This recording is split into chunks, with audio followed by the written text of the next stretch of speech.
내 아들이 합참의장인데. 할머니 치매야? 군대에 자식을 보낸 부모님이라면 오늘 이 사연 정말 분노가 차오르실 겁니다. 대한민국군 서열 1위, 하늘의 별도 딴다는 별넷 합참의장. 그 막강한 아들은 까맣게 몰랐습니다. 자신의 어머니가 아들 앞길 막을까봐 군부대 정문에서 음식물 쓰레기 취급을 받으며 흙바닥에 나뒹군 갈비찜을 손에 쥔 채 쫓겨났다는 사실을요. 이 모든 진실이 밝혀진 순간 아들의 분노가 마침내 폭발했습니다. 과연 그곳에선 어떤 심판이 내려졌을까요? 그 전에 잠깐 구독과 좋아요 먼저 꼭 눌러주시면 복 받으실 거예요.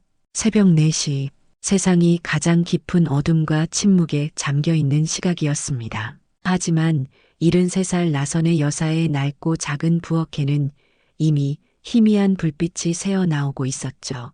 그녀는 허리도 제대로 펴지 못한 채 벌써 2시간째 부엌에 서 있었습니다. 창문 틈으로 스며드는 새벽 공기는 아직 칼날처럼 차가웠지만 그녀의 등줄기에는 이미 땀방울이 송골송골 맺혀 있었습니다. 그녀의 쭈글쭈글하고 마디가 굵어진 손이 쉴 새 없이 움직였습니다. 오늘 그녀가 만드는 음식은 세상에서 가장 소중한 손주, 군대에 있는 권시우를 위한 갈비찜이었습니다. 시우가 입대하기 전 마지막으로 먹고 싶다고 했던 바로 그 음식이었습니다. 그녀는 어제 새벽 첫 차를 타고 시장에 나가 백정에게 몇 번이나 고개를 숙여가며 가장 좋은 갈빗대만을 골라왔습니다. 하얗고 깨끗한 기름이 적당히 붙어 있는 보기만 해도 먹음직스러운 최상급 갈비였죠. 그 갈비를 찬물에 몇 시간을 담가 핏물을 빼고 기름기를 일일이 손으로 정성껏 떼어내는 작업은 꼬박 반나절이 걸렸습니다. 그녀의 손가락은 이미 뻣뻣하게 굳어 감각조차 무뎌진 상태였습니다. 하지만 그녀는 아픈 허리를 두드릴 생각도 잠시 앉아 쉴 생각도 하지 않았습니다. 이제부터가 진짜 시작이었으니까요. 그녀는 커다란 나무 도마 위에 갈빗대를 하나씩 올렸습니다. 그리고는 평생을 함께해 손때가 묻어 반질반질해진 무거운 식칼을 들었습니다. 칼날이 갈빗대에 닿을 때마다 서걱 서걱하는 둔탁하면서도 정겨운 소리가 고요한 새벽의 정적을 갈랐습니다. 한 번, 두 번, 세 번. 그녀는 눈을 가늘게 뜨고 온 신경을 칼 끝에 집중했습니다. 혹시라도 질긴 부분이 남아있을까? 혹시라도 양념이 제대로 배지 않을까? 노심초사하며 칼집을 냈습니다.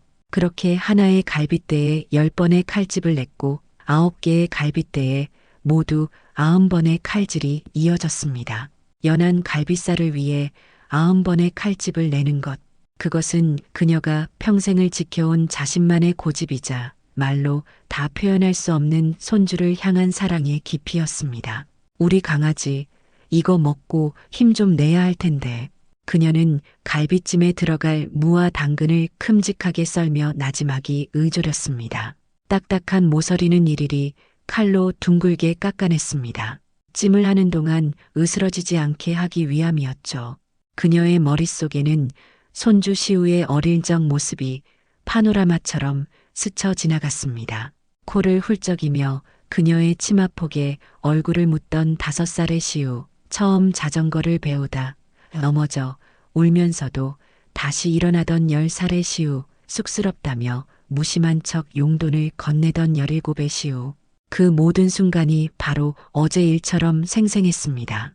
그런 손주가 나라를 지키러 군대에 가 있다니 대견하면서도 마음 한구석이 늘 아리고 시렸습니다.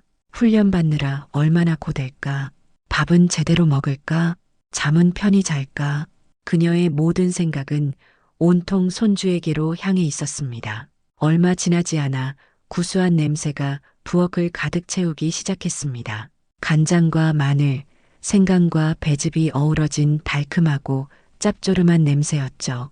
나선의 여사는 커다란 솥뚜껑을 열고는 하얀 김 속에서 잘 익어가는 갈비찜을 확인했습니다.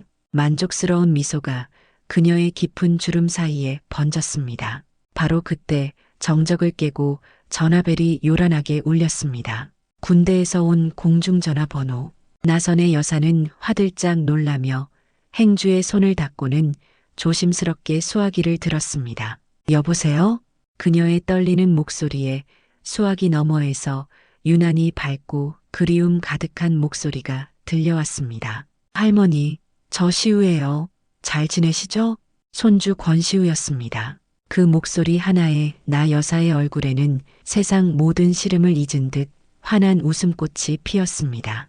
그녀는 금세 눈시울이 붉어졌지만 애써 목소리를 가다듬었습니다. 오냐, 우리 강아지. 그럼 할미는 아주 잘 지내고 말고 너야말로 밥은 잘 먹고 잠은 잘 자고 어디 아픈 데는 없고. 쏟아지는 할머니의 질문에 손주는 잠시 머뭇거렸습니다. 그리고는 이내 어린아이처럼 투정 섞인 목소리로 말했습니다. 여기 다 좋은데요. 잠도 잘 자고 훈련도 받을 만해요. 근데 할머니표 냉면이랑 갈비찜이 너무너무 먹고 싶어요. 여기서 나오는 밥은 아무리 먹어도 영 맛이 없어요. 그 한마디가 나 여사의 마음에 불을 지폈습니다. 마음 같아서는 당장이라도 달려가고 싶었습니다. 그녀는 아들 권도준에게는 일부러 이 사실을 알리지 않았습니다. 대한민국 군을 통솔하는 합동참모의장. 아들은 이미 나라의 무거운 짐을 지고 사는 사람이었습니다. 그런 아들에게 어머니의 사소한 행차나 손주의 투정 같은 것으로 신경 쓰게 하고 싶지 않았습니다. 행여나 아들의 명성에 누를 끼칠까, 그 빛나는 길에 작은 흠집이라도 낼까봐 그녀는 늘 그림자처럼 조심하고 또 조심하며 살아왔습니다. 알았다. 걱정 마라. 할미가 곧 갈게. 우리 강아지 먹고 싶은 거 배 터지게 해줄게. 전화를 끄는 나 여사는 서둘러 외출 준비를 시작했습니다. 장롱 가장 깊숙한 곳에 넣어두었던 가장 아끼는 보라색 꽃무늬 외출복을 꺼내 입었습니다. 밤새 정성으로 만든 갈비찜은 식지 않도록 신문지로 여러 겹 감싼 뒤 가장 아끼는 꽃무늬 보자기에 곱게 쌌습니다. 그녀의 소박하고 더딘 외출 준비는 오직 손주를 만나러 간다는 설렘과 순수한 사랑, 그 하나만으로 가득 차 있었습니다. 몇 번이나 버스를 갈아타고 낯선 길을 묻고 물어부대 정문에 도착했을 때 나선의 여사는 가쁜 숨을 몰아쉬며 주변을 둘러보았습니다. 정문 앞에는 약속이라도 한 듯 번쩍이는 검은색 외제차들이 소리 없이 미끄러져 와줄지어 서 있었습니다. 그곳에서 내리는 젊은 부모들은 머리부터 발끝까지 값비싼 옷과 장신구로 치장하고 있었죠. 그들 사이에서 낡고 빛바랜 옷을 입고 보자기를 든 그녀의 모습은 마치 다른 세상에서 온 사람처럼 유독 초라하고 도드라져 보였습니다. 위병소의 삼엄하고 차가운 공기가 그녀의 마른 뺨을 스쳤습니다. 그곳을 지키고 있던 젊은 장교 표인철 대위는 나 여사를 보자마자 노골적으로 귀찮다는 표정을 지었습니다. 그는 턱 끝으로 의자를 가리키며 그녀를 위아래로 훑어보았습니다. 그 시선에는 심지어 경멸과 무시의 감정까지 섞여 있었습니다. 그 차가운 눈빛 하나에 손주를 만날 생각에 부풀었던 나 여사의 마음은 순식간에 얼어붙었고 저도 모르게 어깨를 움츠렸습니다. 표 대위는 서류철에서 종이 한 장을 꺼내 책상 위로 툭 소리가 나게 던지며 말했습니다. 그의 목소리는 조금의 온기도 없는 싸늘한 것이었습니다. 할머니, 여기다 인적사항이랑 방문 목적 똑바로 좀 쓰세요. 오늘 면회객 많아서 바빠 죽겠으니까 빨리빨리 좀 합시다. 그의 첫마디는 날카로운 얼음 송곳이 되어 그녀의 마음에 깊고 아픈 상처를 냈습니다. 그녀는 아무런 대꾸도 하지 못한 채 그저 고개를 숙이고 떨리는 손으로 펜을 잡았습니다. 나이가 들어 눈도 침침하고 손도 제 마음대로 움직여주지 않았습니다. 작은 글씨를 알아보기도 좁은 칸 안에 글자를 쓰는 것도 모두 힘겨웠습니다. 하지만 누구에게도 싫은 소리를 듣고 싶지 않아 그녀는 안간힘을 쓰며 한자 한자 정성껏 서류를 채워나갔습니다. 괜찮다, 괜찮다. 나는 시우 할머니다. 우리 아들이 이 나라의 합참의장인데 내가 이런 것 때문에 기죽을 필요 없다. 그녀는 속으로 몇 번이나 되뇌며 스스로를 다독였습니다. 나선의 여사가 식은땀을 흘리며 힘겹게 서류를 작성하는 동안 위병소 안에서는 참으로 기이하고 불쾌한 풍경이 펼쳐지고 있었습니다. 표인철 대위는 방금 전까지 나 여사에게 보였던 쌀쌀맞고 거만한 태도는 온데간데 없이 다른 면회객들에게는 과할 정도로 친절하고 상냥하게 대하고 있었기 때문입니다.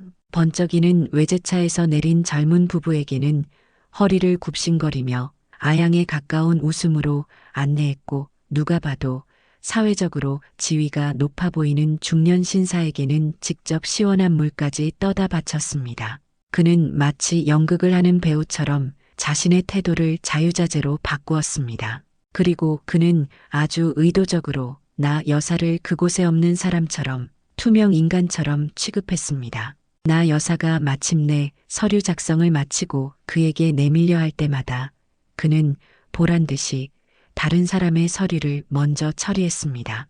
그녀가 몇 번이나 저기 이보시오. 다 썼는데 하고 조심스럽게 말을 건네려 했지만 표 대위는 눈길 한 번 주지 않고 그녀의 말을 매번 무시했습니다. 주변의 다른 사람들이 흘끔거리며 수군대는 소리가 그녀의 귓전을 파고들었습니다. 저 할머니는 셔틀버스 타고 오셨나 봐. 행색이 영 초라하네. 그러게 말이야. 보자기는 또 뭐야? 요즘 세상에 누가 저런 걸 들고 다녀. 아들이 참 창피하겠다. 저런 할머니가 면회 오면 군 생활하기 힘들겠어. 그런 말들이 날카로운 비수가 되어 그녀의 가슴을 사정없이 후벼 팠습니다. 그녀의 얼굴은 불이라도 붙은 듯 뜨거워져 고개를 들 수가 없었습니다. 평생을 자식의 성공만을 바라보며 억척스럽게 살아온 그녀였습니다. 아들이 바로 이 군의 가장 높은 자리에 있다는 자부심이 있었습니다. 하지만 지금 이 순간 그녀는 아들의 부하들 앞에서, 그리고 다른 부모들 앞에서 죄인처럼 앉아 있어야만 했습니다. 너무나도 부끄럽고 서러워 쥐구멍에라도 숨고 싶은 심정이었습니다. 한참의 시간이 흐른 뒤 나 여사는 더 이상 참을 수 없다고 생각했습니다. 그녀는 다시 한번 마지막 남은 용기를 쥐어짰습니다. 그녀는 자리에서 일어나 표 대위에게 다가가 이전보다 조금 더 분명한 목소리로 말했습니다. 저기 이보시오. 총각, 내가 다 썼는데 대체 언제까지 기다려야 하는 거요? 그 말에 표 대위는 기다렸다는 듯이 눈을 부라리며 고함을 질렀습니다. 순서 안 보여요? 다른 분들 다 차례대로 기다리고 있잖아요. 그냥 조용히 앉아서 기다리시라고 몇 번을 말합니까?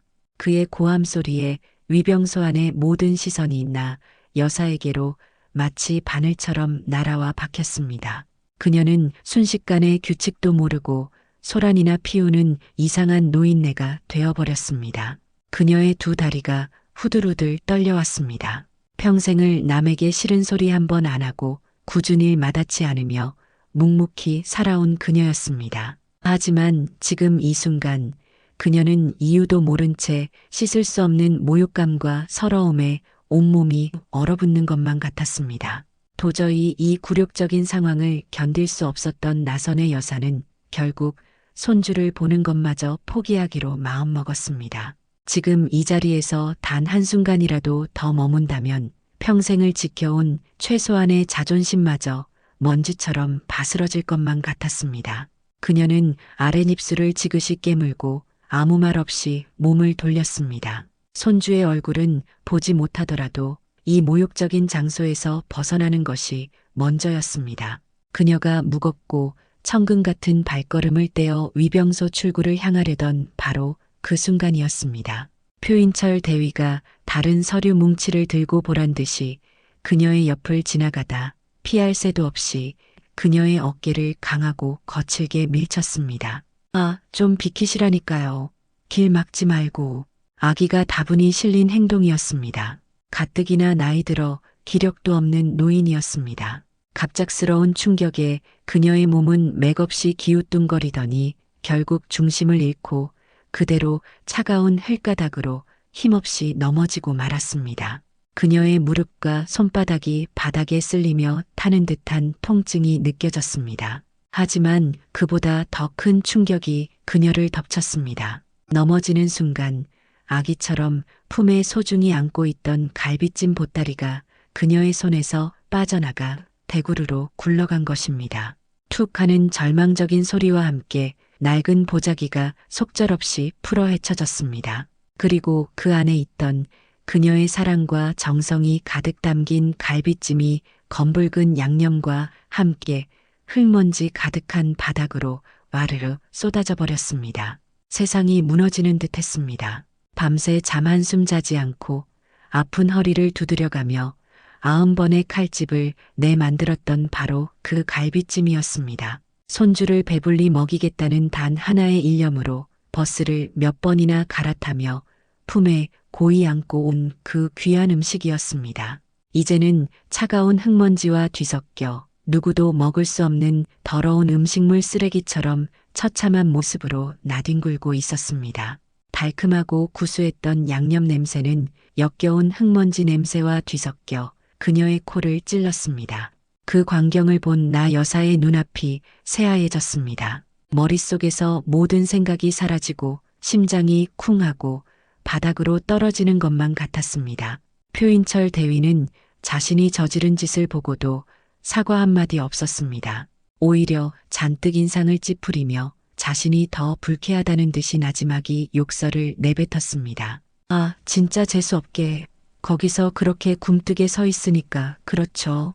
그는 모든 책임을 나 여사에게 돌리며 더러운 것이라도 본 듯 손을 툭툭 털었습니다.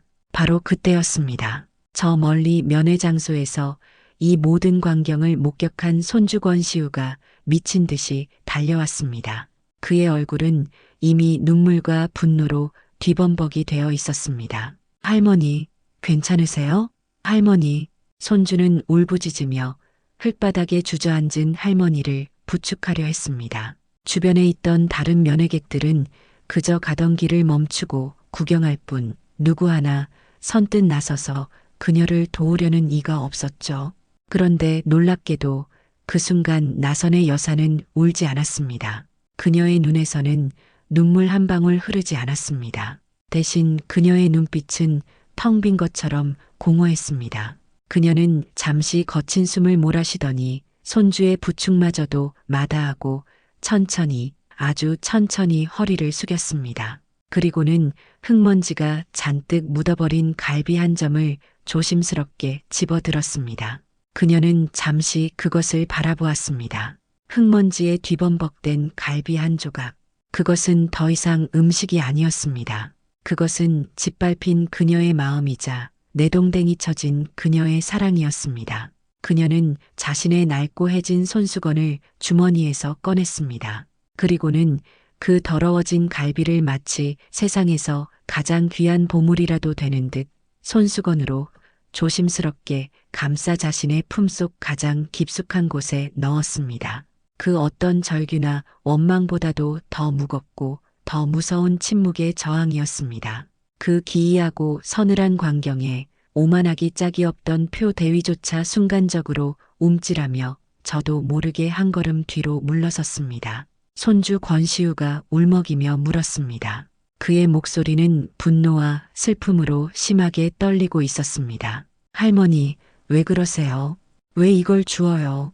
버리세요, 네, 제발이요.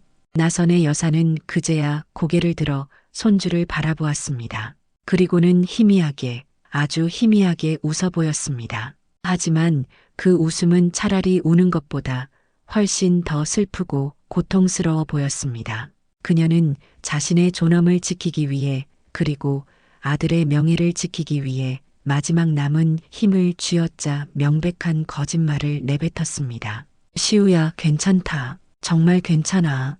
할미가 정신이 없어서 버스에서 내리는데 옆에 오던 자전거를 못 보고 살짝 부딪혔어. 그래서 넘어진 거야. 저기 저 총각 군인 아저씨는 할미 도와주려던 거고. 정말 괜찮아. 그녀는 떨리는 목소리로 필사적으로 진실을 감췄습니다.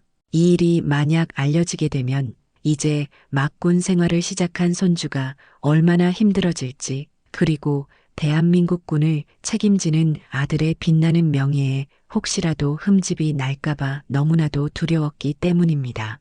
어머니로서, 할머니로서 자신이 겪는 수모와 고통은 얼마든지 참아낼 수 있었습니다. 하지만 사랑하는 자식과 손주의 앞길에 티끌만한 돌멩이라도 던져지는 것은 죽기보다 싫었습니다. 그녀는 손주의 얼굴도 제대로 쳐다보지 못하고 얼른 들어가. 날도 추운데 감기 걸린다. 할미는 이제 정말 가볼게. 라며 서둘러 몸을 돌렸습니다. 아들의 부하들 앞에서 이토록 초라하고 남루한 모습을 보인 것만으로도 그녀는 견딜 수가 없었습니다. 그녀는 도망치듯 비틀거리며 부대를 등졌습니다. 잔뜩 굽어버린 등과 힘없는 걸음걸이가 그녀가 짊어진 슬픔과 모멸감의 무게를 고스란히 보여주고 있었습니다.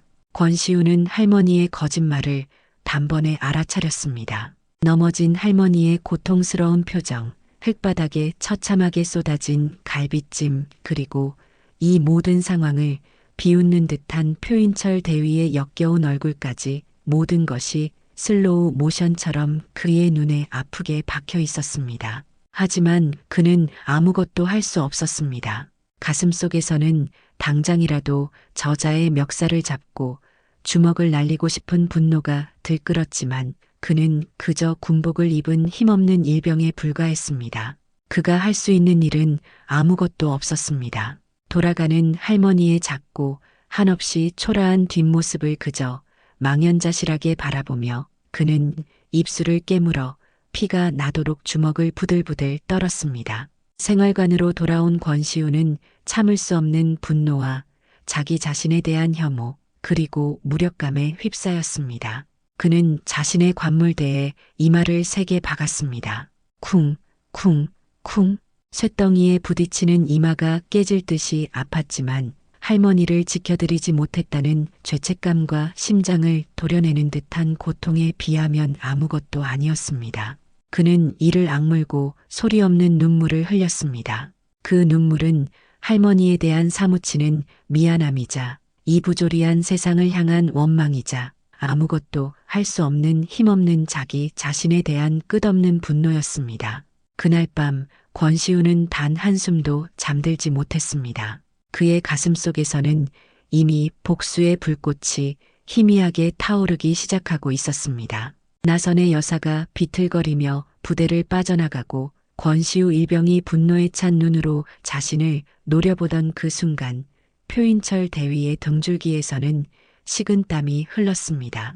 처음에는 그저 재수없는 늙은이라고 생각했던 노인이 하필이면 대한민국군 서열 1위 권도준 합참의장의 어머니였다는 사실을 그는 뒤늦게 깨달았습니다. 그의 머릿속이 복잡하게 얽히기 시작했습니다. 젠장, 일이 꼬여도 단단히 꼬였군. 내가 합참의장 어머니를 밀어서 넘어뜨렸다고? 이게 알려지면 내 군 생활은 여기서 끝이다. 공포가 그의 온몸을 휘감았습니다. 하지만 그 공포는 이내 교활한 자기합리화와 비겁한 책임 회피로 변질되었습니다. 아니, 내가 뭘 잘못했는데? 그 할망구가 길을 막고 서서 굼뜨게 움직인 게 잘못이지. 나는 정당한 지시를 했을 뿐이야. 그는 그렇게 스스로를 세뇌하며 이 위기를 벗어날 방법을 필사적으로 찾기 시작했습니다. 그는 즉시 자신의 사무실로 달려갔습니다. 문을 걸어 잠근 그는 떨리는 손으로 담배부터 한 갭이 빼어 물었습니다. 후 하고 연기를 길게 내뿜은 뒤 그는 컴퓨터 앞에 앉았습니다. 그의 눈빛은 더 이상 공포에 질려있지 않았습니다. 대신 어떻게든 살아남겠다는 독사와 같은 교활함으로 번뜩였습니다. 그는 타자 소리가 새어나갈까 두려운 듯 조심스럽게 키보드를 두드리기 시작했습니다. 사건의 진실을 담는 것이 아니었습니다. 자신의 죄를 완벽하게 덮고 모든 책임을 힘없는 노인에게 떠넘기기 위한 치밀하고 악의적인 창작의 시간이었습니다. 금일 면회 시간 중 신원 미상의 고령 민간인 한 명이 부대 정문 앞에서 신원 확인 절차를 거부하며 소란을 피움. 담당 장교의 정중한 설득과 지시에도 불응 고성을 지르며 다른 면회객들의 통행을 방해하는 등 위병소의 질서를 심각하게 어지럽힘. 이후 스스로 발을 헛디뎌 넘어졌으며 본인의 부주의로 소지품을 파손함. 담당 장교가 즉시 상태를 확인했으나 해당 민간인은 도움을 거부하고 자진하여 귀가 조치함. 그의 손끝에서 진실은 철저히 왜곡되고 재창조되었습니다. 그의 명백한 과실과 폭언, 심지어 폭행에 가까웠던 행위는 보고서 어디에도 없었습니다. 대신 나선의 여사는 졸지에 질서도 모르는 난폭한 노인으로 둔갑해 있었습니다. 보고서를 완성하고 나서야 그는 안도의 한숨을 길게 내쉬었습니다. 그는 자신의 완벽한 거짓말에 스스로 감탄하며 이제 누구도 이 일을 의심하지 못할 것이라고 확신했습니다. 표 대위가 작성한 허위 보고서는 지체 없이 사단장인 마태석 소장에게 전달되었습니다. 자신의 집무실 값비싼 가죽 의자에 깊숙이 몸을 묻고 있던 마태석은 처음에는 별 관심 없다는 듯이 보고서를 넘겨보았습니다. 그러다 그의 시선이 권시우 일병의 조모라는 부분에서 순간 멈췄습니다. 그의 눈이 가늘어졌습니다. 그는 즉시 이것이 단순한 사건 보고가 아님을, 자신에게 굴러들어온 절호의 기회임을 뱀과 같은 직감으로 알아차렸습니다. 그의 입가에 썩은 미소가 번졌습니다. 그는 즉시 인터폰을 들어 자신의 충견이자 온갖 더러운 일을 처리해주는 행동대장 탁기봉 주임원사를 호출했습니다. 사단장님 부르셨습니까? 잠시 후 탁기봉이 거수 경례를 붙이며 집무실로 들어섰습니다. 그의 번들거리는 얼굴과 굽실거리는 태도에는 상급자를 향한 노골적인 아첨이 가득했습니다. 마태석은 그를 소파에 앉히고는 보고서를 흔들어 보이며 말했습니다. 그의 목소리는 꿀처럼 달콤했지만 그 안에는 서늘한 도끼가 숨겨져 있었습니다. 탁 원사, 아주 재미있는 일이 하나 터졌어. 우리 합참의장님 어머님께서 우리 부대에 친히 행차하셨다가 아주 작은 해프닝이 있었던 모양이야. 이게 말이지, 잘만 다루면 우리에게는 아주 귀한 약이 될 수도 있겠어. 아주 쓰고 독한 약 말이야. 마태석의 의중을 즉시 파악한 탁기봉은 더욱 음흉한 미소를 지으며 무릎을 쳤습니다. 염려 마십시오. 사단장님, 제가 누굽니까? 사단장님의 심기를 불편하게 하는 그 어떤 먼지라도 제가 말끔하게 치워버리겠습니다. CCTV 목격자 소문까지 제가 아주 깨끗하게 흔적도 없이 만들어 놓겠습니다. 그의 목소리에는 자신감이 넘쳤습니다. 이런 더러운 일을 처리하는 것은 그의 전문 분야였기 때문입니다. 탁기봉 주임원사의 행동은 번개처럼 신속하고 치밀했습니다. 그는 가장 먼저 위병소 CCTV 녹화 기록부터 손을 댔습니다. 그는 정보통신과 사무실로 찾아가 이제 갓 20살을 넘긴 어린 통신병의 어깨에 묵직하게 손을 올렸습니다. 그리고는 뱀처럼 속삭였습니다. 어젯밤에 천둥 번개가 아주 요란하게 치던데 안 그런가? 이렇게 날씨가 안 좋으면 말이야. 정밀한 전자장비에 문제가 생길 수도 있거든. 특히 저 위병소 CCTV 메인보드 같은 거 말이야. 혹시 모르니 점검 한번 해보는 게 좋겠지? 무슨 말인지 알겠나? 그의 서늘한 눈빛과 압박감에 질려버린 어린 병사는 네, 알겠습니다. 주임원사님이라고 대답할 수밖에 없었습니다. 다음 날 위병소의 CCTV는 간밤의 낙뢰로 인한 메인보드 손상으로 녹화 기록 복구 불가라는 공식적인 보고와 함께 영원히 어둠 속으로 사라졌습니다. 다음은 목격자들의 입을 막는 것이었습니다. 탁기봉은 그날 위병소에 있었던 병사들을 한 명씩 창문도 없는 작은 상담실로 불러냈습니다.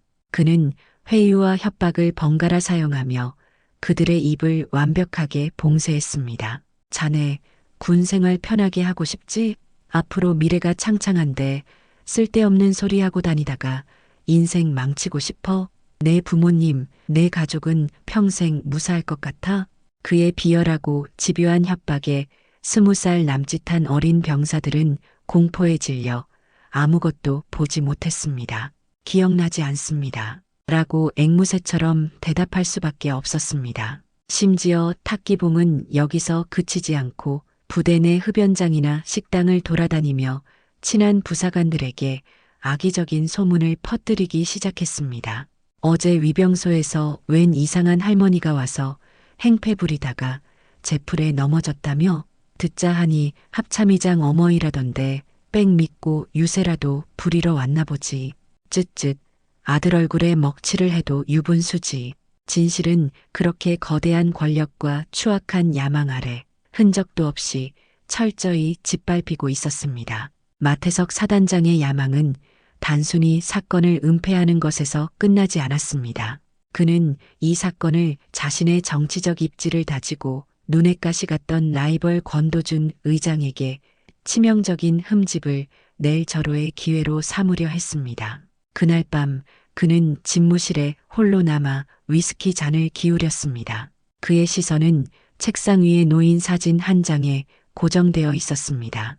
그의 정치적 후원자이자 권도준의 라이벌인 육군참모 총장 조상진 대장과 어깨동무를 하고 활짝 웃으며 찍은 사진이었습니다. 그는 이 위험한 도박이 성공한다면 다음번 장군 진급심사에서 가장 유리한 고지를 점령하게 될 것이라고 확신했습니다. 그는 회심의 미소를 지으며 조용히 수화기를 들었습니다. 그리고는 조상진 대장에게 전화를 걸었습니다. 그의 목소리는 나라를 걱정하는 충신의 목소리 그 자체였습니다. 총장님, 마태석입니다. 밤늦게 죄송합니다. 다름이 아니오라. 요즘 군 기강 관련해서 걱정이 많으실 것 같아서요. 저희 사단은 문제 없습니다만 듣자 하니 권 의장님 댁에 무슨 우환이 좀 있는 모양입니다. 가족 관리에 문제가 좀 있다는 소문이 부대 안팎으로 파다해서 혹시라도 군 전체의 위신에 누가 될까 심히 염려되어 보고드립니다. 그는 직접적인 언급은 교묘하게 피하면서도 권도준 의장의 리더십과 가족 문제의 의문을 제기하는 독침을 정확하게 쏘아 올렸습니다. 그의 거대하고 추악한 야망은 한 노인의 짓밟힌 눈물을 자양분 삼아 무럭무럭 자라나고 있었습니다. 같은 시각 대한민국 국방의 심장부라 불리는 합동참모본부 의장실, 거대한 창밖으로 서울의 야경이 화려하게 펼쳐져 있었지만 권도준 합참의장의 시선은 그곳에 머물지 않았습니다. 그의 책상 위에는 국가의 안위가 달린 기밀 서류들이 산더미처럼 쌓여 있었고 벽면의 대형 스크린에는 전 세계의 군사 동향이 쉴 새 없이 표시되고 있었습니다. 하지만 그날따라 그는 그 어떤 것에도 집중할 수가 없었습니다. 이상하게 마음이 불안하고 불편했습니다. 마치 찬물을 끼얹은 것처럼 심장 한구석이 서늘했죠. 그는 이 불길한 느낌의 근원을 찾으려 애썼지만 그저 경무로 인한 스트레스일 뿐이라고 애써 스스로를 다독였습니다. 하지만 시간이 지날수록 불안감은 더욱 짙어졌습니다. 자꾸만 주름 가득한 어머니의 얼굴이 눈앞에 아른거렸습니다. 결국 그는 참지 못하고 업무 중임에도 불구하고 조용히 수화기를 들었습니다. 어머니에게 전화를 건 것입니다. 몇 번의 신호음 끝에 익숙하고 정겨운 목소리가 들려왔습니다. 어이구, 우리 아들. 이 시간에 웬일이냐? 바쁠 텐데. 수화기 너머로 들려오는 어머니의 목소리는 애써 태어난 척 밝은 기색을 유지하고 있었습니다. 하지만 권도준의 예민한 귀는 그 안에 숨겨진 아주 미세한 떨림과 평소와 다른 희미한 갈라짐을 놓치지 않았습니다. 어머니, 저 도준입니다. 별일 없으신가 해서요. 목소리가 조금 잠기신 것 같습니다. 그의 날카로운 지적에 나선의 여사는 순간 당황한 듯 잠시 말을 멈췄습니다. 그 짧은 침묵 속에서 권도준은 자신의 불길한 예감이 틀리지 않았음을 직감했습니다. 어머니는 곧이어 아무 일 없다는 듯이 웃으며 말했습니다. 아이고, 나이 먹어서 그렇지 뭐. 걱정 말고 일이나 열심히 해라. 나는 괜찮다. 정말 괜찮아. 어머니는 서둘러 전화를 끊었습니다. 뚜뚜뚜. 차갑게 끊어진 전화기 신호음을 들으며 권도준의 얼굴은 서서히 굳어갔습니다. 평생을 함께한 어머니였습니다. 목소리의 작은 떨림만으로도, 숨소리의 미세한 변화만으로도 어머니의 상태를 누구보다 잘 알 수 있는 아들이었습니다. 분명 무슨 일이 있었습니다. 그것도 아주 좋지 않은, 어머니가 아들에게 차마 말할 수조차 없는 그런 끔찍한 일이 말입니다. 그의 마음에 짙고 어두운 의심의 그림자가 드리웠습니다. 그날 밤 모든 업무를 마치고 관사로 돌아온 권도주는 무거운 마음으로 소파에 몸을 기댔습니다. 넥타이를 풀어 헤치고 눈을 감았지만 어머니의 떨리던 목소리가 귓가에 맴돌아 잠을 이룰 수가 없었습니다. 바로 그때 정막을 깨고 그의 휴대폰이 날카롭게 울렸습니다. 발신자는 아들 권시우였습니다. 평소라면 반갑게 받았을 아들의 전화였지만 왠지 모를 불길한 예감이 그의 심장을 꽉 옥죄었습니다. 그는 무거운 마음으로 통화 버튼을 눌렀습니다. 시우냐, 이 밤중에 웬일이냐? 그러자 수화기 너머에서 그가 평생 한 번도 들어본 적 없는 아들의 억눌린 울음소리가 터져 나왔습니다. 아버지, 아버지, 죄송해요. 제가 다 잘못했어요. 제가 아무것도 못해서 할머니가 그 사람들이 할머니를. 아들은 울먹이며 낮에 위병소 앞에서 있었던 그 10분간의 지옥 같은 상황을 겨우겨우 털어놓았습니다. 할머니가 어떤 모욕적인 말을 들었는지, 어떤 거친 손길에 차가운 흙바닥으로 내동댕이 쳐졌는지, 그리고 흙투성이가 된 갈비찜을 피 묻은 손수건에 싸매던 할머니의 슬프고 초라했던 뒷모습까지. 수화기 너머로 들려오는 아들의 절규와도 같은 고백을 듣는 동안 권도준의 눈빛은 한겨울 시베리아의 벌판보다 더 차갑고 냉혹하게 변해갔습니다. 피가 거꾸로 솟는 듯한 분노와 심장을 도려내는 듯한 슬픔이 뒤섞여 그의 온몸을 휘감았습니다. 그의 손에 들려있던 묵직한 만년필이 그의 살인적인 악력을 이기지 못하고 뚝 하는 소리와 함께 두 동강 나버렸습니다. 권도주는 즉시 행동에 나섰습니다. 그는 아들에게 아무 걱정 말고 기다려라. 이 아비가 모든 것을 바로잡을 것이다. 라고 짧게 말한 뒤 전화를 끊었습니다. 그는 자신의 개인적인 분노를 드러내지 않았습니다. 대신 그 분노를 가장 차갑고 가장 효율적이며 가장 무서운 방식으로 사용하기로 결심했습니다. 그는 즉시 자신의 그림자이자 친형제보다 더 믿고 의지하는 부하인 진무영 주임원사를 한밤중에 자신의 집무실로 호출했습니다. 진무영 원사는 갑작스러운 호출에도 불구하고 한치의 흐트러짐 없는 모습으로 의장실에 들어섰습니다. 그는 이미 상관의 얼굴에 서린 폭풍과도 같은 기운을 감지하고 있었습니다. 권도주는 아무런 설명 없이 그저 차갑게 식은 눈으로 진무영을 바라보며 말했습니다. 그의 목소리는 분노로 인해 강철처럼 낮고 단단하게 잠겨 있었습니다. 진 원사, 내 어머니께서 씻을 수 없는 수모를 당하셨다.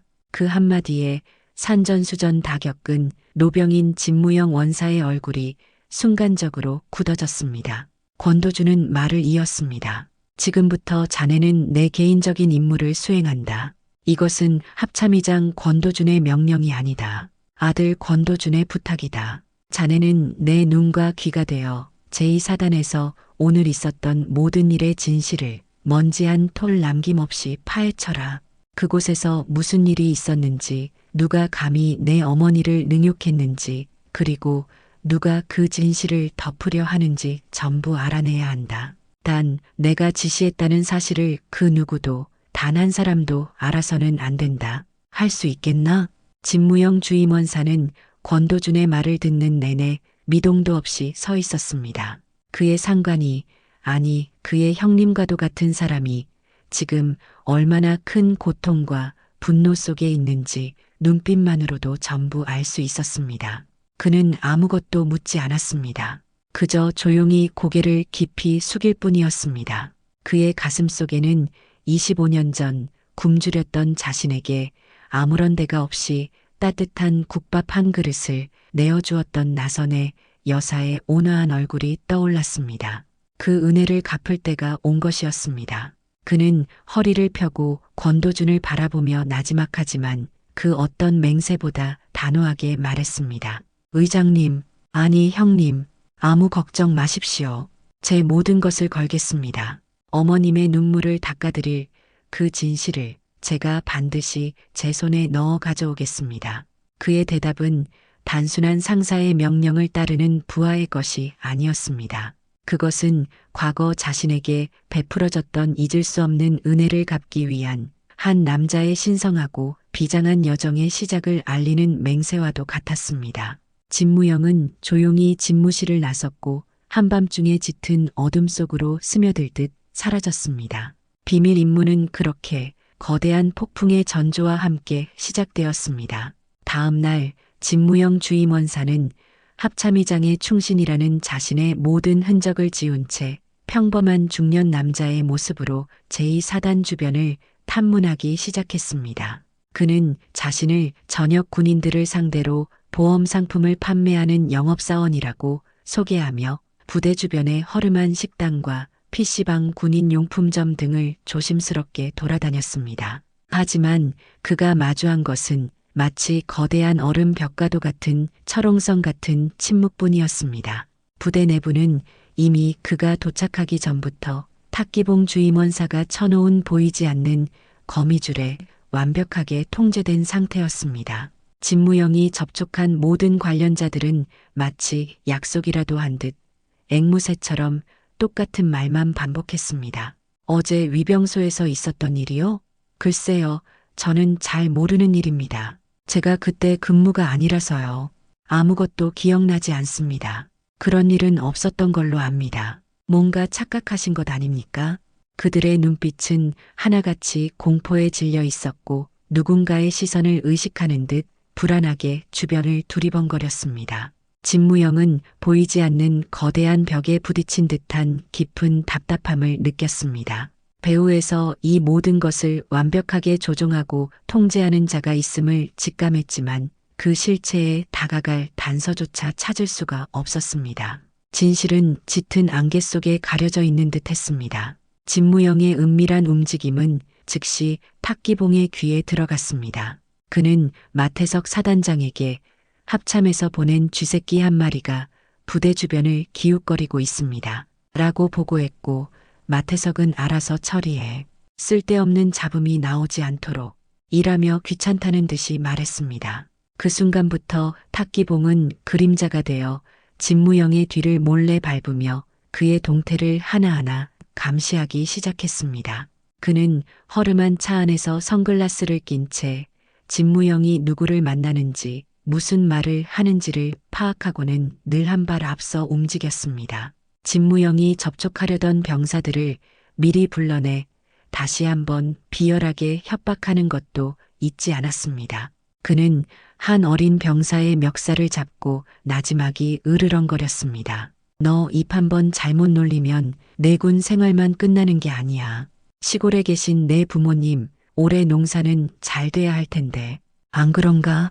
그의 비열하고 집요한 방해 공작과 살벌한 협박에 진무영의 조사는 단 한 발자국도 앞으로 나아가지 못했습니다. 진실을 파헤치려는 고독한 늑대와 그 진실을 덮으려는 교활한 하이에나의 보이지 않는 전쟁은 그렇게 팽팽하게 이어지고 있었습니다. 조사가 연이어 벽에 부딪히자 진무영은 깊은 절망감과 무력감에 휩싸였습니다.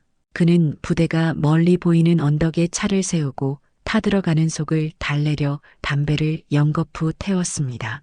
희뿌연 담배 연기 너머로 그의 머릿속에 아주 오래된 기억 하나가 불현듯 스쳐 지나갔습니다. 지금으로부터 25년 전 돈 한 푼 없고 배고팠던 25의 어린 하사 시절의 기억이었습니다.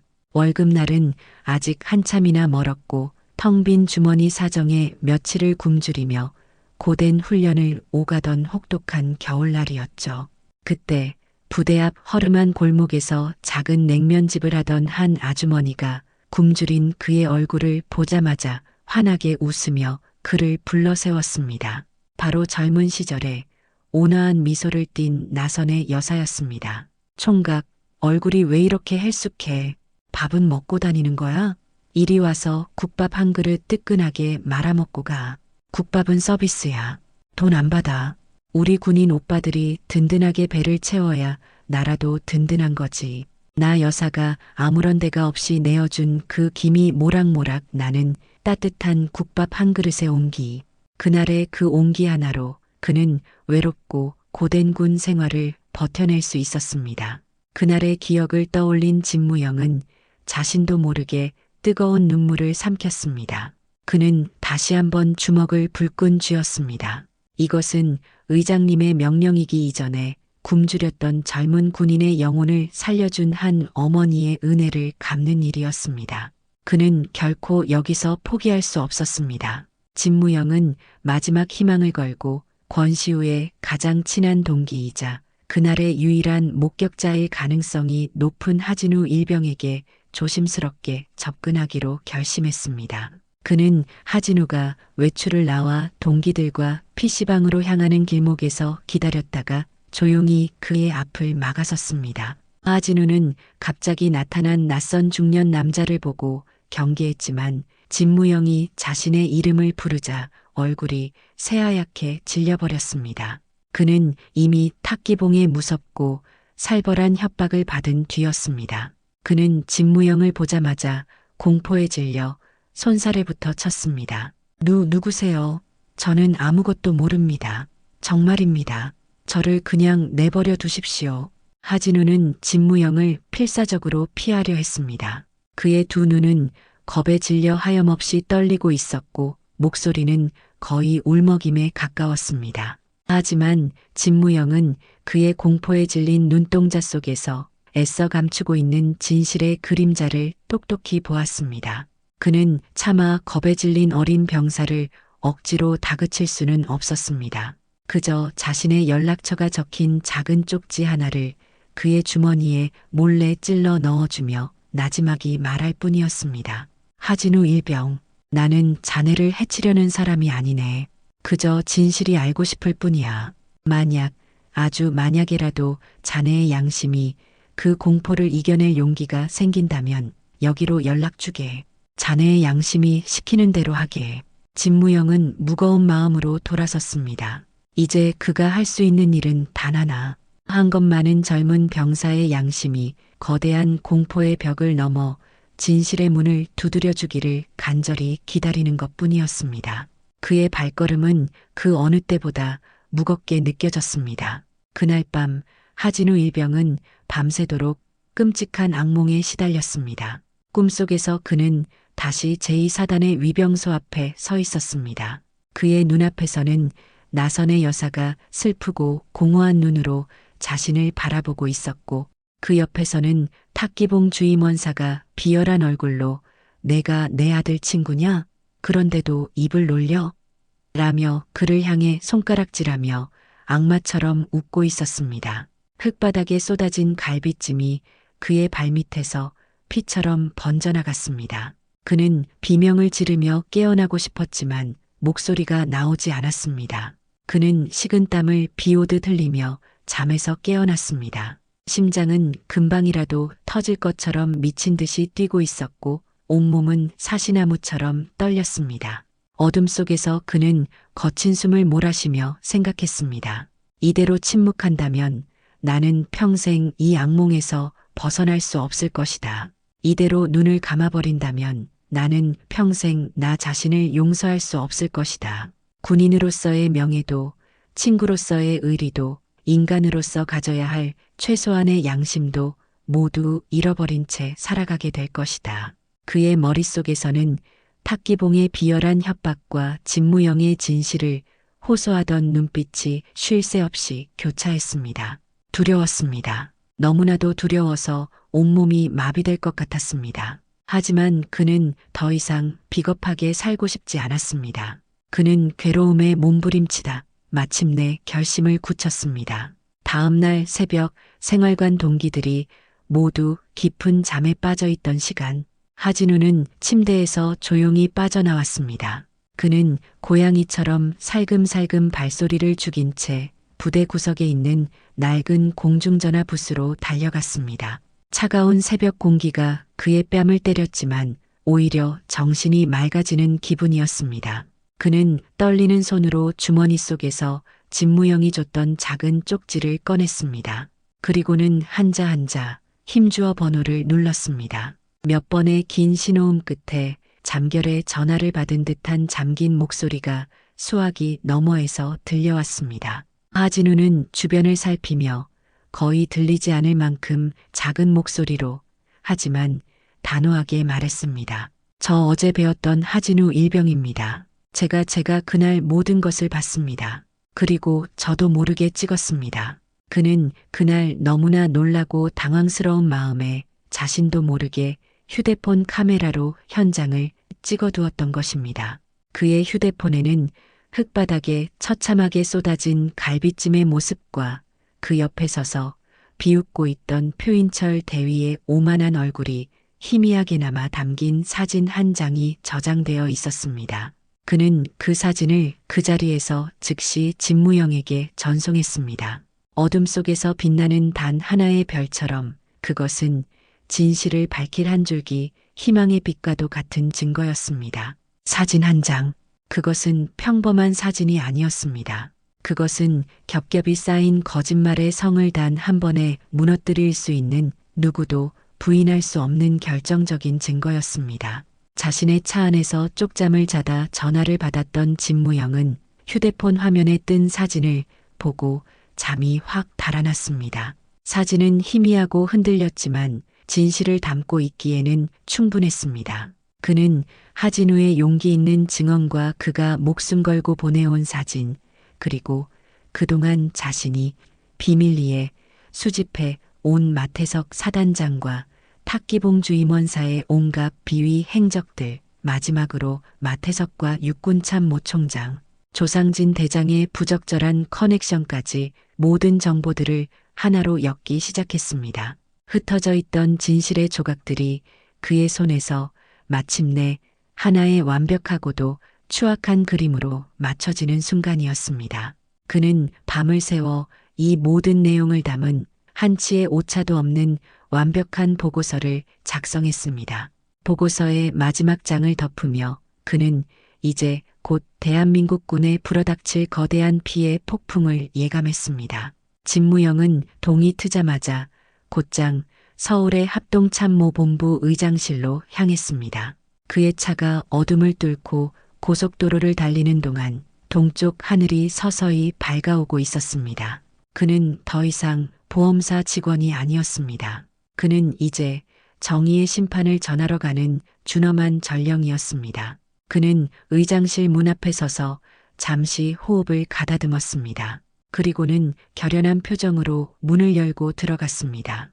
권도준 의장은 밤새 한숨도 자지 못한 듯 창밖을 보며 서 있었습니다. 진무영은 그의 앞에 꼿꼿이 서서 조금의 망설임도 없이 거수 경례를 붙이며 말했습니다. 의장님, 어머님을 모욕한 자들의 이름과 그 진실을 가리려 했던 자들의 추악한 거래, 그리고 그 모든 것을 입증할 결정적 증거를 가져왔습니다. 그는 자신이 목숨을 걸고 작성한 보고서를 권도준의 책상 위에 조심스럽게 올려놓았습니다. 권도준은 아무 말 없이 돌아서서 보고서를 집어들었습니다. 그의 눈은 보고서의 글자 하나하나를 마치 불로 태울 듯이 훑어내렸습니다. 보고서를 읽어내려가는 그의 얼굴에서 서서히 모든 감정이 사라졌습니다. 처음의 슬픔도 들끓던 분노도 놀라움도 아닌 그 모든 감정이 휘몰아치고 난 뒤에 텅 빈 고요함만이 그의 얼굴에 남았습니다. 그의 손이 보고서를 쥔 채 미세하게 떨렸고 그의 핏기 없는 얼굴은 마치 잘 빚어진 얼음 조각상처럼 차갑고 단단해 보였습니다. 그것은 곧 다가올 거대한 폭풍 전야에 세상에서 가장 불길하고 무서운 고요함이었습니다. 권도준은 진무영이 가져온 보고서를 덮고 무거운 몸을 의자에 깊숙이 기댔습니다. 그의 눈앞에는 어머니가 흙바닥에 나뒹굴던 그날의 풍경이, 아들의 울분에 찬 목소리가, 그리고 진실을 덮기 위해 자행된 추악한 거래의 전말이 생생하게 펼쳐졌습니다. 아들로서의 분노는 당장이라도 달려가 그들의 군복을 찢고 그 목을 비틀고 싶을 정도로 머리끝까지 치밀어 올랐습니다. 그의 혈관 속 피가 분노로 들끓어 용암처럼 흘러가는 듯 했습니다. 하지만 그는 동시에 대한민국군을 책임지는 별 넷의 합동참모의장이었습니다. 그는 지독한 고뇌에 빠졌습니다. 이 일에 내가 직접 나서는 순간 이건 개인적인 보복으로 비칠 것이다. 군의 위계 질서가 무너지고 호시탐탐 기회를 노리던 조상진과 그 무리에게는 더할 나위 없는 공격의 빌미를 주게 될 것이다. 군 전체가 정치적 소용돌이에 휘말릴 수도 있다. 한 개인의 사사로운 감정 때문에 조직 전체를 위기에 빠뜨릴 수는 없다. 지휘관으로서의 냉철한 이성이 그의 머릿속을 지배하려 했습니다. 하지만 이내 다른 목소리가 그의 심장을 울렸습니다. 하지만 저들은 내 어머니를 짓밟았다. 이른이 넘은 내 늙은 어머니를 흙바닥에 내동댕이 쳤다. 내 어머니의 존엄을 길가의 벌레만도 못하게 취급했다. 그런 짐승만도 못한 놈들이 감히 신성한 군복을 입고 명예를 입에 올리고 심지어 내 부하 행세를 하고 있다. 내가 만약 이걸 보고도 눈 감아준다면 나는 아들일 자격도 군인일 자격도 인간일 자격조차도 없는 것이다. 그는 자리에서 일어나 창가로 다가가 아무것도 보이지 않는 서울의 야경을 한참 동안이나 내려다보았습니다. 그의 어깨를 짓누르는 별 4개의 무게가 그날따라 유난히 무겁고 저주스럽게 느껴졌습니다. 얼마나 지났을까? 길고 길었던 침묵의 시간이 흘렀습니다. 마침내 권도주는 천천히 몸을 돌렸습니다. 그의 눈에는 더 이상 고뇌의 흔적이 남아있지 않았습니다. 오직 차갑고 단단하며 그 무엇으로도 막을 수 없는 강철 같은 결심만이 자리하고 있었죠. 그는 나지막이 하지만 그 어떤 선언보다도 단호한 목소리로 혼잣말을 했습니다. 군복의 명예는 별의 개수가 아니라 그 군복을 입혀준 국민의 눈물을 닦아줄 때 비로소 빛나는 것이다. 내 어머니의 피눈물을 외면한다면 나는 이 자리에 있을 자격이 없다. 오늘 나는 합참의장이 아니라 아들의 길을 선택한다. 그는 마침내 자신의 모든 것을 걸어야 하는 위험한 길을 선택하기로 결심했습니다. 그는 더 이상 망설이지 않았습니다. 그는 자신의 책상으로 돌아와 조금의 망설임도 없이 붉은색 직통 수화기를 들었습니다. 그리고는 제2사단장 마태석 소장에게 직접 전화를 걸었습니다. 전화를 받은 마태석은 합참의장의 갑작스러운 연락에 놀라면서도 내심 쾌재를 불렀습니다. 자신이 흘린 정보가 드디어 효과를 발휘하여 권도준이 위기감에 자신을 찾은 것이라고 착각한 것입니다. 충성, 사단장 마태석 소장입니다. 의장님, 이 밤중에 어인 일이십니까?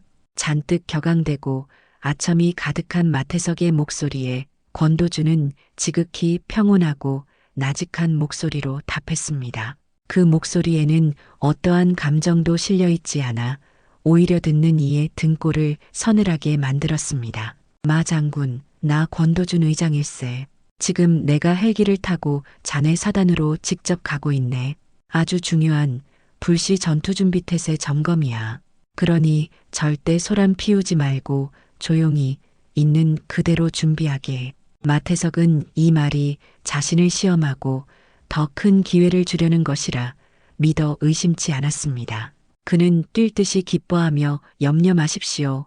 의장님, 완벽하게 준비하고 있겠습니다. 라고 외쳤습니다. 그는 최고의 의전을 준비하라며 부대 전체에 비상을 걸었습니다. 하지만 수화기 너머로 들려오는 권도준의 그 평온한 목소리가 실은 지옥의 사자가 보내는 마지막 통첩과도 같았다는 사실을 그는 꿈에도 알지 못하고 있었습니다. 몇 시간 후 맑고 푸르던 제2사단의 하늘의 먹구름처럼 검은 그림자가 드리워졌습니다. 대한민국 합동참모의장만이 탈 수 있는 검은색 전용 헬기 코드원이 땅을 울리는 거대한 굉음과 함께 나타난 것입니다. 사단장 마태석을 필두로 부대의 모든 지휘관과 장병들이 연병장에 총출동하여 칼같이 도열한 채 그를 기다리고 있었습니다. 하지만 헬기는 지정된 헬기장이 아닌 그들이 도열한 연병장 한가운데로 망설임 없이 하강했습니다. 그건 명백한 위협이자 권력의 과시였습니다. 거대한 프로펠러가 일으킨 모래바람이 연병장 전체를 뒤덮고 칼같이 줄을 맞춰 서 있던 장병들의 얼굴과 군복을 가차없이 때렸습니다. 마침내 헬기가 육중한 소리를 내며 착륙하고 천천히 그 문이 열렸습니다. 그 안에서 얼음 요새처럼 차갑고 냉혹한 표정의 권도준 의장이 위압적인 모습을 드러냈습니다. 그는 천천히 트랩을 내려와 굳건한 땅을 밟았습니다. 그의 군화가 연병장의 흙을 밟는 순간 세상의 모든 소리가 멎는 듯 했습니다. 심판의 강림이었습니다. 권도준은 자신에게 달려와 우렁차게 경례를 붙이는 마태석 사단장을 마치 길가의 돌멩이처럼 본체만 채 지나쳤습니다. 그의 서늘한 무시에 마태석과 그를 따르던 지휘관들의 얼굴에 당혹감이 스쳤지만 그 누구도 감히 입을 열지 못했습니다. 권도준은 조금의 망설임도 없이 연병장 중앙에 마련된 연단 위로 성큼성큼 올라섰습니다. 연병장에 모인 수천 명의 병사들은 숨소리 하나 내지 못한 채 그의 일거수일투족을 지켜보고 있었습니다. 권도준은 마이크를 잡고 잠시 연병장을 둘러본 뒤 나지막이 입을 열었습니다. 그의 목소리는 마이크를 통하지 않고도 연병장 끝까지 울려 퍼질 만큼 차갑고 준엄한 힘을 담고 있었습니다. 오늘 내가 이곳에 온 것은 자네들의 전투 준비 태세를 점검하러 온 것이 아니다. 그의 서늘한 첫마디에 연병장의 공기는 그 즉시 꽁꽁 얼어붙었습니다. 이 부대에 얼마나 썩어 빠진 정신이 뿌리내리고 있는지 그 더럽고 추악한 뿌리부터 송두리째 뽑아내러 왔다. 그는 뒤를 돌아 대형 스크린을 향해 손짓했습니다. 그러자 스크린에는 하진우 일병이 목숨 걸고 보냈던 바로 그 사진, 흙먼지 위에 처참하게 쏟아진 갈비찜 사진이 거대하게 떠올랐습니다. 사진을 본 병사들 사이에서 나지막한 탄식과 충격의 웅성거림이 파도처럼 번져나갔습니다. 마태석과 표인철, 탁기봉의 얼굴은 그 순간 마치 피를 모두 뽑아낸 것처럼 새하얗게 질려버렸습니다. 권도준은 스크린을 가리키며 하늘을 찢을 듯한 사자후와 같은 목소리로 외쳤습니다. 마태석 소장, 고개를 들어 저것을 보아라. 자네가 입버릇처럼 말하던 철통 같은 군 기강의 결과가 고작 저것인가. 이른이 넘은 내 늙은 어머니가, 이 나라에 이름 없는 한 어머니가 흙바닥에 나뒹굴 때 자네는 어디서 무엇을 했나? 이것이 자네가 말하는 강군의 모습더냐? 그의 호통은 천둥처럼 연병장을 울렸습니다. 그는 다음으로 표인철 대위를 향해 불타는 눈으로 손가락질하며 다시 소리쳤습니다. 거기 표인철 대위, 고개 들어 나를 보아라. 내 놈이 휘두른 그 오만하고 더러운 손이 내가 지켜야 할 국민을 향한 손이었더냐? 아니면 너 자신의 출세를 위해 인간의 양심마저 팔아먹은 추악한 손이었더냐? 내 어미도 너를 그리 가르치던가. 표인철은 그 자리에서 다리가 풀려 주저앉고 말았습니다. 마지막으로 권도준의 불호령은 숨어있는 탁기봉을 향했습니다. 거기 숨어있는 탁기봉 원사, 내 놈의 그 더러운 혓바닥으로 어린 병사들을 겁박하고 진실을 덮으면 그 추악한 비밀이 영원할 줄 알았나? 내 놈이 지킨 것은 군의 명예가 아니라 내 놈들의 썩어 빠진 권력과 추악한 욕망뿐이다. 모든 진실이 폭로되는 순간 새 악인이 공들여 쌓아 올렸던 거짓의 탑은 산산조각 나 무너져 내렸습니다. 마태석은 그제야 이 모든 것이 자신을 겨냥한 완벽한 함정이었음을 깨닫고 얼굴이 절망으로 일그러졌습니다.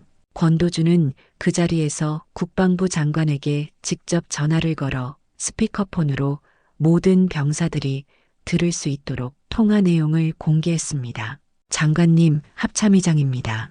지금 즉시 제2사단장 마태석 소장, 표인철 대위, 탁기봉 주임원사를 전원 보직 해임하고 직권남용과 가혹행위, 증거인멸교사 등의 혐의로 이 자리에서 즉시 구속 수사하도록 명령해 주십시오. 이것은 제 개인적인 부탁이 아니라 무너진 군의 명예를 바로 세우기 위한 합참의장의 공식적인 요청입니다.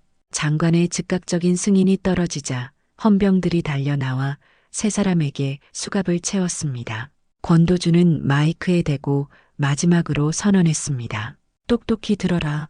군복은 너희들의 권력을 위한 갑옷이 아니라 이 나라와 국민을 위해 언제든 목숨을 바칠 각오가 되어 있다는 신성한 수의다. 그 의미를 더럽힌 자들은 오늘부로 군인으로서 죽은 목숨이다. 그의 선언에 연병장에 모인 모든 병사들은 침묵 속에서 뜨거운 통쾌함과 함께 진정한 군인의 명예가 무엇인지를 가슴 깊이 새겼습니다. 며칠 후 모든 소란이 잠잠해진 어느 평온한 오후, 권도주는 화려한 별 4개가 달린 군복이 아닌 평범한 아들의 모습으로 어머니의 낡고 작은 집을 찾아왔습니다. 나선의 여사는 아무 말도 묻지 않았습니다. 그저 조용히 장롱 가장 깊숙한 곳에서 무언가를 꺼내 아들에게 건넸습니다. 그것은 깨끗하게 빨아 정성껏 다려진 바로 그날의 흙 묻은 손수건이었습니다. 흙먼지로 더러워졌던 흔적은 온데간데 없고 하얗고 깨끗한 손수건에서는 희미하게 비누 향기가 났습니다. 아들은 그 손수건을 받아들고 더 이상 참지 못하고 어머니의 품에 안겨 어린아이처럼 뜨거운 눈물을 흘렸습니다. 평생 누구 앞에서도 눈물을 보이지 않았던 얼음 요새가 어머니의 작은 옹기 앞에서 속절없이 무너져 내리는 순간이었습니다. 어머니는 그런 아들의 등을 말없이 토닥여 주었습니다. 잠시 후 모자는 아무 일도 없었다는 듯 함께 부엌에 섰습니다. 아들이 직접 시장에 가서 사온 가장 좋고 신선한 갈비로 두 사람은 새로운 갈비찜을 만들기 시작했습니다. 아들은 어머니가 시키는 대로 무와 당근을 썰고 어머니는 그런 아들의 모습을 흐뭇하게 바라보며 양념을 만들었습니다. 냄비 안에서 맛있게 끓어오르는 갈비찜의 따뜻한 김이 모자의 얼굴에 맺혔던 지난날의 아픈 상처와 눈물을 부드럽게 감싸주며 깨끗하게 씻어내고 있었습니다. 진정한 행복과 평화는 바로 이렇게 서로의 상처를 보듬어주는 작은 온기에서부터 다시 시작되는 것이었습니다. 오늘의 사연 어떻게 들으셨나요? 결말까지 보셨다면 여러분의 의견을 댓글로 남겨보세요. 지금까지 맛있는 사연을 만드는 채널 사연의 맛이었습니다. 오늘도 귀한 시간 내어주시고 끝까지 시청해주신 구독자 여러분, 진심으로 감사드립니다. 그리고 사랑합니다. 다음 영상을 누르시기 전에 잠깐 구독과 좋아요 먼저 꼭 눌러주시면 부자 되실 거예요.